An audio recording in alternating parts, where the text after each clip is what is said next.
Hey, my friends, welcome back to Strength for Generations. This is episode 8 of our 9-part Beatitudes of Health series. Last episode, we talked a bit about why forcing your family into a healthy diet backfires and how to create peace instead of food battles at home. And today, we're diving into why people will push back on your healthy lifestyle and how to stay strong in your health choices without losing confidence. Next episode, we're going to wrap up this series talking about finding joy in the health journey even when it's challenging. So if you haven't subscribed yet, make sure you hit the button now so you don't miss the final episode of this transformative series. And if you've missed any of the other ones before this, you might want to go back and listen in as they kind of flow one after the other. So today we are diving into the 8th Beatitude.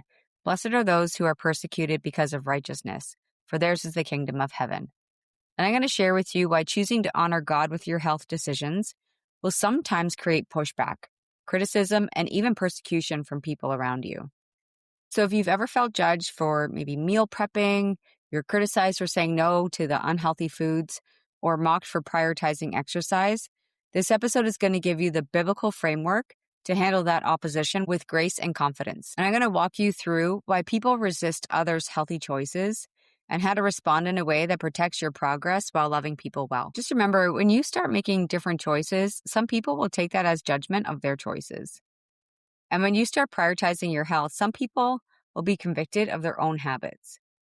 And when you start saying no to things that don't serve your health, some people will pressure you to compromise. But persecution for doing what is right is actually a sign that you're on the right path. So grab your notebook and let's dive into how to stay faithful to your health calling, even when others don't understand or support it. Welcome to Strength for Generations, the go-to podcast for Christian families who want to build strength, restore energy, and deepen connection with God at the center. I'm Krista Baker, Christian health coach, wife, mom, and co-founder of Baker Family Fitness.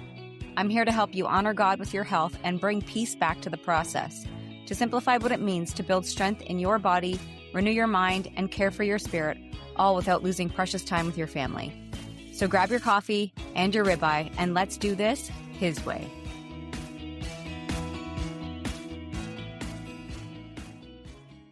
Okay, my friends, I'm going to share with you another story about another one of my clients, because it's so much better when we have real life stories. And this individual had some unexpected opposition from people that loved her. So she had been working on her health for about 8 months, and she was feeling the best she had felt in years. She was sleeping better, she had more energy, she felt stronger, and was genuinely enjoying taking care of her body. And during one of our calls, she was frustrated and confused about the reaction she was getting from people around her. She said, I thought people would be happy that I'm getting healthier, but I'm getting so much pushback and criticism. My sister rolls her eyes when I bring my own food to family gatherings and says I'm being high maintenance. My coworkers make comments about my salads at lunch, and I'm making them feel bad about their food choices. And my friends act annoyed when I suggest active things to do together instead of just going to eat out. She even had people at church make comments about her meal prep containers and joked that she was obsessed with food. And then she went a little deeper because this was really affecting her. She said, I'm starting to second guess myself. Maybe I'm just being too extreme. Maybe I should just relax and not worry so much about what I eat. But she felt amazing. She had energy to serve her family. And to volunteer at church, she was showing up at church in ways that she had never done before. And she wasn't stressed about food anymore because she had a plan. She wasn't trying to judge anyone. She was just trying to steward her own body well. And why does that make people feel uncomfortable? What can I say to them? And how do I stay confident in my choices when everyone around me is questioning them? This woman was experiencing something that almost everyone faces when they start taking their health seriously. And trust me, I know. I feel like I get that all the time. Opposition from people who feel convicted, threatened, or inconvenienced by your healthy choices. She wasn't being extreme or obsessive. She was simply making different choices than people around her. But those different choices were highlighting the contrast between intentional health and these default habits that we have. And that contrast was making people uncomfortable. I remember a woman at a church event. It was a woman's event, and they had this whole wall of donuts that someone had made from the church. And man, they look good. I don't really eat donuts, and not because I have a problem with donuts. when I eat them, they make me feel so terrible. And so I just don't have them. And I'm okay with them. They're not my go-to. I would rather a bag of candy or something.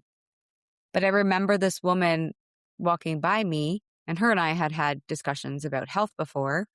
And she took her plate and hid it behind her, like as if I was going to judge her food choices. And it really got me thinking, well, I wonder what people are thinking with my plate. Or are they looking? Because then I have people come up to me and say things like, oh, you eat that? Like, it's really bizarre. And when she discovered that she was getting this pushback, she really realized that it had to do with other people's own discomfort. These jokes and eye rolls weren't really about her being high maintenance. They were about other people feeling defensive about their own habits. And the pressure to compromise wasn't really about her being too strict. It was about other people wanting permission to stay comfortable. So once she understood that, she could respond with grace instead of being defensive. And then she could stay confident in her choices without feeling like she had to justify them to everyone. She had a chance to love people, but still protecting her health progress. And she worked hard to build this. And I remember her sharing with me later down the road that she had coworkers asking her for meal prep tips because they saw how she just made it easy. And then she actually had her sister reach out to help plan the family gatherings and just making sure that it was, going to fit the needs. Like when I get together with my family, we don't all eat the exact same way. But we make sure that we prioritize certain foods. And sometimes that just means that we have to bring it. There's vegetarians in our family, so there's vegetarian food available.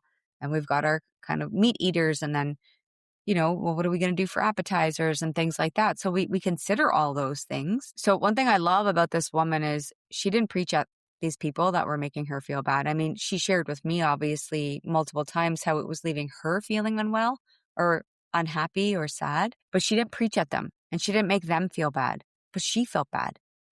And she stayed faithful to her own health choices, which I was very, very proud of her for. So let me teach you about why choosing righteousness in any area, including health, will sometimes create opposition and how to handle that opposition with biblical wisdom. And this comes from the 8th Beatitude. Blessed are those who are persecuted because of righteousness, for theirs is the kingdom of heaven.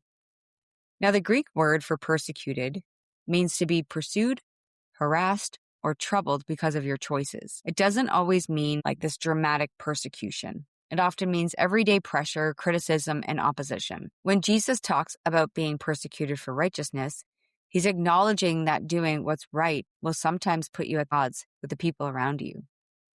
And this absolutely applies to our health choices. When you choose to honor God with your body, you're choosing righteousness. When you choose stewardship over indulgence, you're choosing what's right. When you prioritize long-term health over short-term pleasure, you're making a right decision. But here's why that creates opposition from others. Your healthy choices are going to highlight the contrast between intentional living and default living. So when you meal prep while others eat fast food every day, it creates awareness of different approaches. And when you exercise regularly while others are sedentary, it shows that movement is possible. And when you say no to unhealthy food while others are saying yes to everything, it demonstrates that choices exist. That contrast can make people feel uncomfortable. It makes them not want to be around you. I remember sharing with you guys, being around certain people, and I remind them, because of what I do, because of my career and how I choose to help others, I remind them of healthy choices. And when they're not making those healthy choices, they don't necessarily want to be around me, even though I'm not judging them. Like that woman with the donut, I wasn't judging her. She was judging herself. Remember, they don't actually think your choices are wrong, but they're questioning their own. So today, our first action step is we got to understand the source of opposition. Before you can respond well to criticism about your health choices, you need to understand why people react negatively. Most opposition to healthy choices comes from one of these sources: conviction. Your choices make people aware of their own unhealthy patterns, and that awareness feels uncomfortable. Inconvenience. Your choices require other people to accommodate different needs, and that feels burdensome. Insecurity. Your progress makes people feel bad about their own lack of progress, and that triggers shame. Or misunderstanding. People assume your choices are motivated by vanity, obsession, or judgment rather than stewardship. Fear. Your changes make people worry that you're becoming someone different or that your relationship will change. So when you understand that opposition usually isn't really about you, you can respond with compassion instead of defensiveness. So my client, she realized that her sister's eye rolling wasn't about her food choices. It was about her sister feeling overwhelmed by her own health and not knowing where to start. Okay, our second action step is stay grounded in your why. When people question your health choices, you need to absolutely be clear about why you're making them.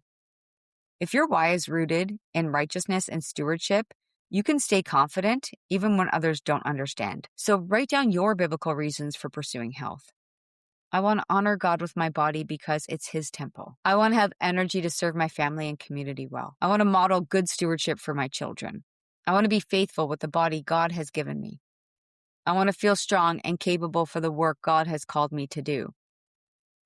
I want my health choices to reflect my values of discipline and self-control. When criticism comes, you can remind yourself of these deeper motivations. You're not pursuing health to impress people or to be better than others. You're pursuing it because you believe that it's part of faithful living. And that conviction will help you feel steady when others try to pressure you to compromise. Okay, our third action step is we're going to respond with grace, not defensiveness. When people criticize your health choices, your natural response might be to defend yourself or to explain why their criticism is working. But defensive responses often escalate conflict and make people more resistant to your choices. So instead, let's respond with grace that acknowledges their feelings without compromising your convictions.